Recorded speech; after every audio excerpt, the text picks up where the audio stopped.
माननीय सदस्यगण, अत्यंत दुख के साथ मुझे सभा को हमारे 3 पूर्व सहयोगियों के निधन के बारे में सूचित करना है। श्री शिबू सोरेन झारखंड के दुमका संसदीय निर्वाचन क्षेत्र से 7वीं, 9वीं, 10वीं, 11वीं और 13वीं, 14वीं, 15वीं और 16वीं लोकसभा के सदस्य थे। उन्होंने केंद्रीय कोयला मंत्री तथा विभिन्न संसदीय समिति के सदस्य के रूप में अपनी सेवाएं प्रदान की थी। वे राज्यसभा के वर्तमान सदस्य थे। इससे पहले 2 बार राज्यसभा के सदस्य भी रह चुके थे। श्री सोरेन 3 बार झारखंड राज्य के मुख्यमंत्री पद का दायित्व भी संभाला था। श्री सोरेन ने सामाजिक न्याय और जनजाति समुदाय के विकास एवं कल्याण के लिए आजीवन संघर्ष किया। झारखंड राज्य के गठन में उनकी उल्लेखनीय भूमिका हमेशा याद किया जाएगा। श्री शिबू सोरेन का निधन 81 वर्ष की आयु में 4 अगस्त 2025 को नई दिल्ली में हुआ। श्री तिलकधारी प्रसाद सिंह झारखंड के कोडरमा संसदीय निर्वाचन क्षेत्र से 8वीं और 13वीं लोकसभा के सदस्य थे। उन्होंने ऊर्जा संबंधी संसदीय समिति के सदस्य के रूप में अपनी सेवाएं दी। इससे पहले तिलकधारी प्रसाद सिंह बिहार विधानसभा के सदस्य भी रहे। श्री तिलकधारी प्रसाद सिंह का निधन 87 वर्ष की आयु में 21 अप्रैल 2025 को झारखंड के गिरिडीह में हुआ। श्री राम रति बिंद उत्तर प्रदेश के मिर्जापुर संसदीय निर्वाचन क्षेत्र से 13वीं लोकसभा के सदस्य थे। इसके पहले वे 2 बार उत्तर प्रदेश विधानसभा के सदस्य भी रहे। उन्होंने उत्तर प्रदेश सरकार के मंत्री के रूप में भी अपनी सेवाएं दी। श्री राम रति बिंद का निधन 83 वर्ष की आयु में 15 जून 2025 को वाराणसी उत्तर प्रदेश में हुआ। हम अपने पूर्व सहयोगियों के निधन पर गहरा शोक व्यक्त करते हैं और शोक संतप्त परिवारों के प्रति अपनी संवेदना व्यक्त करते हैं। अब सभा दिवंगत पुण्य आत्माओं के सम्मान में मौन रहेगी।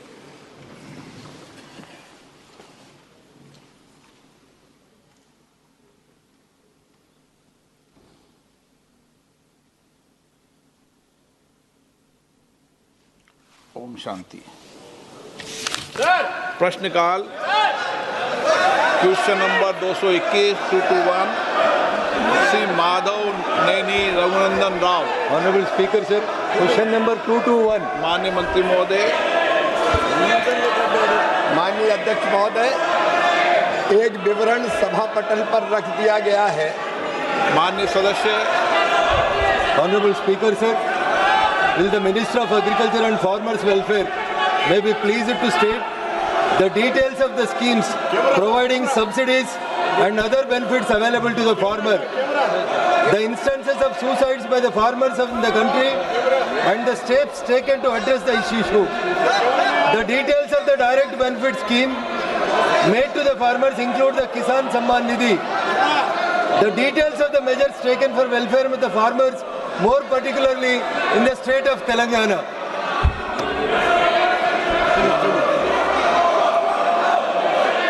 माननीय अध्यक्ष महोदय, माननीय सदस्य ने बहुत किसान हितैषी सवाल पूछा है।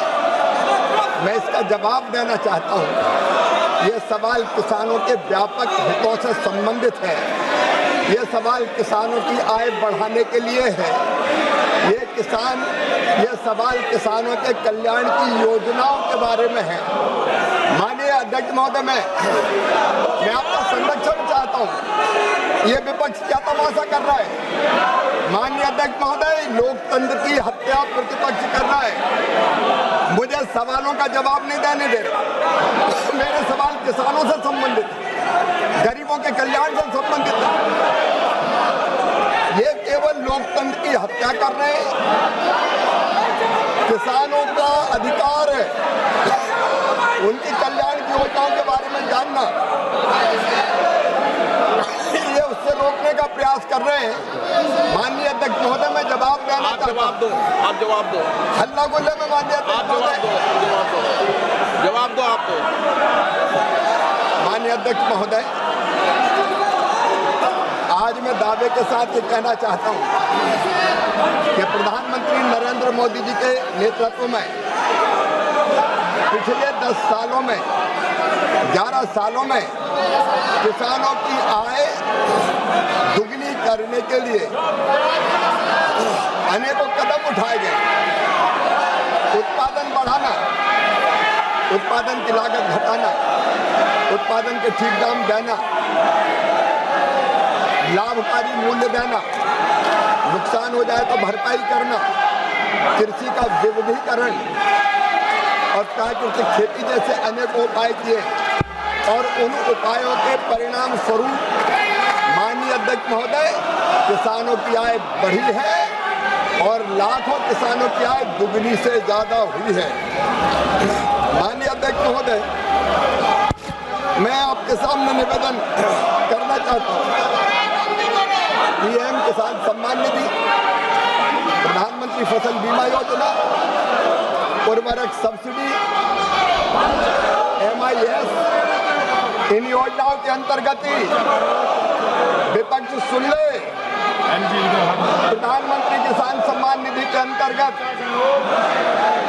लगभग 4 लाख करोड़ रुपया किसानों के खाते में सीधे डाले गए। माननीय अध्यक्ष महोदय, आज तक नहीं हुआ, कभी न दिया किसानों के खाते में पैसा। प्रधानमंत्री फसल बीमा योजना के अंतर्गत 2,12,000 करोड़ रुपया सीधे किसानों के खाते में नरेंद्र मोदी जी की सरकार ने डालने का काम किया। और माननीय अध्यक्ष महोदय, मैं आपको बताना, आपके माध्यम से देश को बताना चाहता हूं, अकेली फर्टिलाइजर सब्सिडी पर नरेंद्र मोदी जी की सरकार ने 14,06,000 करोड़ रुपया, 14,06,000 करोड़ रुपया की सब्सिडी दी है। और माननीय अध्यक्ष महोदय, यूरिया की एक बोरी की कीमत, माननीय अध्यक्ष महोदय 1,633 रुपया 24 पैसा है, जिसको नरेंद्र मोदी जी की सरकार 266 रुपया में दे रही है। एक बोरी 45 किलो की, उस पर 1,367 रुपया 24 पैसा किसानों को सब्सिडी देने का काम हमारी सरकार कर रही है। माननीय अध्यक्ष महोदय, DAP की एक बोरी 50 किलो की, उसकी कीमत 3,100 रुपया, लेकिन मोदी सरकार दे रही है 1,350 रुपया में।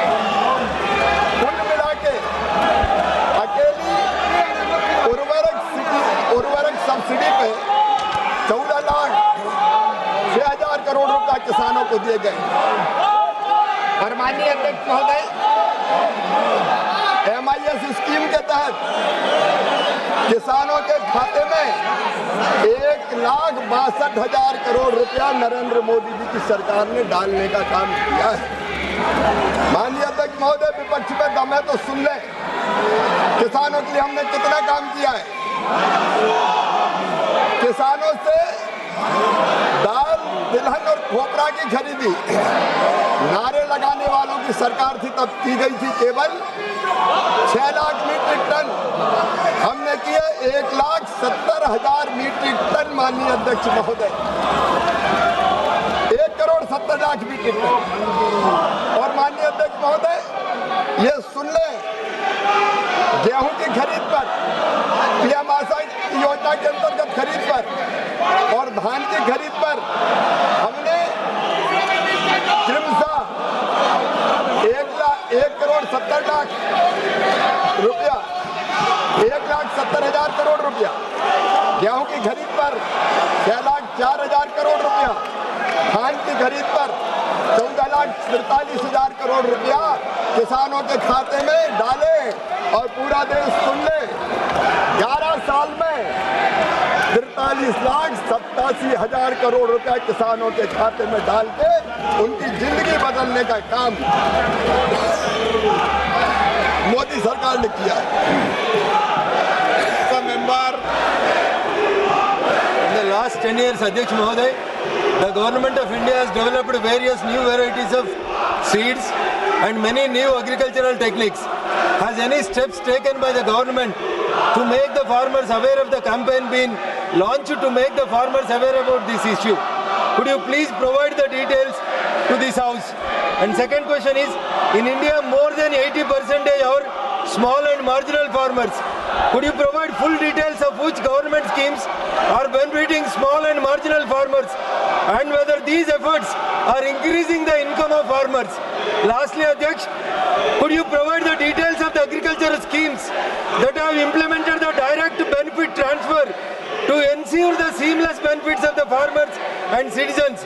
What is the total amount disbursed through DBT in the current financial year 2025-26? Additionally, what are the estimated savings or benefits occurred to the government due to the DBT and other administrative reforms, and what specific measures have been contributed to these gains? धन्यवाद अध्यक्ष महोदय। माननीय मंत्री जी। माननीय अध्यक्ष महोदय, जब इधर वालों की सरकार थी तब एक प्रधानमंत्री हुआ करते थे और वो कहते थे कि मैं 1 रुपया भेजता हूं तो 15 पैसा पहुंचता है, बीच का रास्ते में ही गायब हो जाता है। लेकिन ये नरेंद्र मोदी जी की सरकार है, तो 1 रुपया भेजते हैं तो सीधा 1 रुपया ही किसान के खाते में पहुंचता है डीबीटी के माध्यम से। माननीय सदस्य ने जो पूछा है, डीबीटी के माध्यम से पीएम किसान सम्मान निधि की राशि डाली गई। माननीय अध्यक्ष महोदय, 3,09,90,000 करोड़ रुपए की माननीय अध्यक्ष महोदय प्रधानमंत्री फसल बीमा योजना की राशि डाली गई 2,12,000 करोड़ की। माननीय अध्यक्ष महोदय, पीएम आशा के तहत जो राशि डाली गई 1,70,000 करोड़ की, गेहूं की खरीद की राशि डाली गई 6,04,000 करोड़ की, धान के लिए राशि डाली गई 14,43,000 करोड़ की। और माननीय अध्यक्ष महोदय, कुल एमएसपी के खरीद की राशि को डीबीटी के माध्यम से डाली वो 22,17,000 करोड़ रुपए की राशि किसानों के खाते में सीधे अंतरित की गई है। और ये डीबीटी के कारण लगभग 4 लाख करोड़ रुपया जो इधर उधर फर्जीवाड़े में चला जाता था वो बचाने का काम भी मोदी सरकार ने किया है। एक एक पैसा डायरेक्ट डीबीटी के माध्यम से किसानों के खाते में पहुंचाने का चमत्कार अगर कर रही है तो नरेंद्र मोदी जी की सरकार कर रही है। Question number 222 Shri Shankar Lalwani. Question number 222। माननीय मंत्री जी, माननीय सदस्य। धन्यवाद माननीय सभा अध्यक्ष महोदय।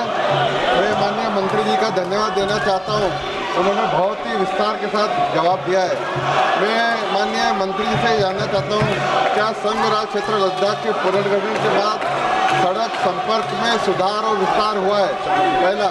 और दूसरा, मैं ये भी जानना चाहता हूं कि शीतकालीन विंटर सीजन में मुख्यालय से दूर क्षेत्र में संपर्क करने के लिए क्या क्या व्यवस्था सरकार ने कदम उठाए, ये माननीय मंत्री जी कृपया बताएं। महोदय, एक सड़क के संबंध में माननीय ने जो प्रश्न अभी पूरक के रूप में पूछा है उसकी विस्तृत जानकारी उत्तर में दी गई है। फिर भी मैं संक्षिप्त में उसको जरूर यहाँ रखना चाहूँगा कि 72 वर्षों में महोदय, यानी कि आज़ादी के बाद से 2019 तक लद्दाख के यूटी बनने से पहले मात्र 1800 किलोमीटर सड़कें बनाई गई थी, लेकिन यूटी बनने के पश्चात लद्दाख में 2019 के बाद 1670 किलोमीटर महोदय सड़कें बनाई गई हैं। 100 से अधिक आबादी वाले लगभग सारी बस्तियों में सड़क संपर्क स्थापित कर दिए गए हैं। 230 kilometre Kargil Zanskar road, 298 kilometre Nimmu Padum Darcha road कार्य प्रगति पर है। जोन जिला सुरंग और सिंहकुला सुरंग का कार्य प्रगति पर है। 45 नए पुलों का निर्माण हुआ है ताकि रोड को सपोर्ट मिल सके, और वैसे जहां नाला या कोई अवरोध वाली स्थिति है वहां एक सुदृढ़ पुल भी बनाया गया है जिसकी संख्या 45 है। कारगिल जानसर मार्ग 154 दिनों से घटकर मात्र 29 दिन और जोन जिला मार्ग 127 दिनों से घटकर 29 दिन ही अब बंद रह रहा है, यानी कि यातायात की सुविधाओं काफ़ी बढ़ी है। महोदय, जहाँ तक इन्होंने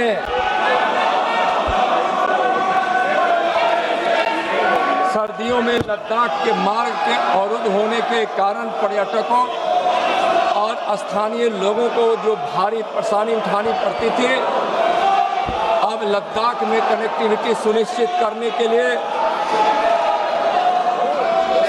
केंद्र सरकार ने और लद्दाख प्रशासन ने कई कदम उठाए हैं।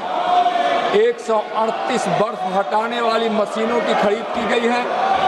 बर्फ हटाने वाली मशीनों, हाइड्रोलिक क्रेन, रिकवरी वाहन, वर्कशॉप बैंक जैसी सभी आवश्यक मशीनों के द्वारा मार्ग के अवरोधों को हटाने की व्यवस्था की गई है। BRO द्वारा सड़कों को साल भर खुला रखा जा रहा है। फलस्वरूप कारगिल जानसर मार्ग 2019-20 में 154 दिनों की तुलना में, जिसकी चर्चा मैंने पहले किया हूँ, 29 दिन हो गया है और जोंजिला का 29 दिन ही अब बंद रह रहा है। जोंजिला सुरंग और सिंगुला सुरंग परियोजना महोदय प्रगति पर है। कनेक्टिविटी और इमरजेंसी के लिए हेलीकॉप्टरों के लिए 23 हेलीपैड और 2 हैंगर का निर्माण कराया गया है ताकि उस बर्फबारी की स्थिति में एक दूसरे जगह से एक दूसरे जगह लोगों को सहायता भी दी जा सके और आवश्यक वस्तुओं को भी हम चाहे वो इमरजेंसी का हो उसको हम वहाँ ले जा सके, पहुँचा सके। सभी 193 ग्राम पंचायतों में 20 साइट कनेक्टिविटी स्थापित कर दी गई है। BRO, NHI, DCL तथा CPWD द्वारा राजनीतिक और लंबी दूरी की सीमा संपर्कता जैसे कि दौलत बेग, ओल्डी, चुशुल और पेंगोंग झील, डेम जोक आदि तक सड़कों की देखभाल की जा रही है ताकि सर्दियों के मौसम में भी यातायात सुगम रह सके। माननीय सदस्य। धन्यवाद अध्यक्ष जी। मैं माननीय मंत्री जी से एक प्रश्न और पूछना चाहता हूँ। संघ राज्य क्षेत्र बनने के पश्चात लद्दाख के विकास में इसका क्या प्रभाव पड़ा, पहला, और दूसरा वहाँ सिंधु नदी बहती है तो हम हर वर्ष सिंधु दर्शन यात्रा पे सभी देश भर के यात्री वहाँ तीर्थयात्री जाता है, तो लद्दाख में पर्यटन को बढ़ावा लेने के लिए सरकार ने क्या क्या कदम उठाए, माननीय मंत्री जी कृपया बताने के कष्ट करें। महोदय, इसका काफ़ी प्रभाव पड़ा है और कई क्षेत्रों में पड़ा है। सड़क, शिक्षा, स्वास्थ्य, पर्यटन, कृषि, खेल के क्षेत्र में भी और संरचना के बनने और उसके विकास के कारण रोजगार के अवसर काफ़ी प्राप्त लोगों को हो रहा है, जिसके कारण लोगों के जनजीवन में भी खुशियाँ पहुँच रही है। महोदय, विद्युत जैसे पर्यटन के क्षेत्र में भी 9 पर्यटक मार्ग, 2 पर्यटक सर्किट, 30 ट्रैकिंग मार्ग भी खोले गए हैं। डार्क स्काई रिजर्व की स्थापना की गई है। सियाचिन बेस कैंप को देसी पर्यटकों के लिए खोला गया है। स्वास्थ्य के क्षेत्र में आयुष्मान भारत मिशन के तहत 100% आबादी कवर किए गए हैं। 331 स्वास्थ्य कल्याण केंद्र 2019 से पहले कोई ऐसा केंद्र नहीं था। डॉक्टर की संख्या बढ़कर 824 से अब 1554 हो गए हैं। शिक्षा के क्षेत्र में विद्यार्थियों का स्कूल जाने की संख्या में काफ़ी बढ़ोतरी हुई है। सरकारी स्कूलों में नामांकन पहले 46,000 था, अब लगभग 54,000 हो गया है। क्योंकि महोदय पूछे कि इसका क्या प्रभाव पड़ा है। इसे जब प्रभाव पड़ा है तो हर क्षेत्र में पड़ा है। विद्युत और ऊर्जा के क्षेत्र में वहाँ ऊर्जा संयंत्र का काम शुरू है। 220 kV Nubra, 220 kV जानसकर transmission line निर्माणाधीन है। चांगथांग क्षेत्र के 687 करोड़ रुपए की ट्रांसमिशन लाइन को मंजूरी दी गई है। खेल के क्षेत्र में भी एस्ट्रो टर्फ फुटबॉल स्टेडियम का निर्माण हुआ है। आइस हॉकी रिंग विकसित हो रहा है। महोदय वहाँ इस प्रकार से वहाँ के विकास को बहुत गति मिली है इन अवसंरचनाओं के पूर्ति के पश्चात। जहाँ तक सिंधु के उस क्षेत्र में जहाँ काफ़ी पर्यटक जाते हैं, तो पहले भी बताया कि महोदय वहाँ तक सिंधु जल का जो केंद्र है वहाँ तक लोगों को पहुँचाने के लिए सिंधु के उस पर्यटक केंद्र तक लोगों को पहुँचाने के लिए हर मौसम में सड़क सुविधा, रोडों के किनारे उनको सहूलियत हो, इसके लिए और संरचना, और वहाँ लोग बाहर से भी जाए तो वहाँ ले के कई 100 करोड़ की लागत से नए वहाँ तकनीक के आधार पर एयरपोर्ट को भी उन्नत और उन्नयन का कार्य हो रहा है। श्री भोला सिंह। धन्यवाद अध्यक्ष जी। अध्यक्ष जी, आज मैं सबसे पहले अपने देश के यशस्वी गृह मंत्री आदरणीय अमित शाह जी को गृह मंत्री के रूप में लंबे समय पूरा करने के लिए शुभकामनाएं देता हूं, बधाई देता हूं। अभी हमारे माननीय मंत्री जी ने लद्दाख संघ क्षेत्र में जो विकास के कार्य हुए 2019 के बाद उसकी जानकारी दी। बहुत ही सराहनीय कार्य 2019 के बाद हुए हैं।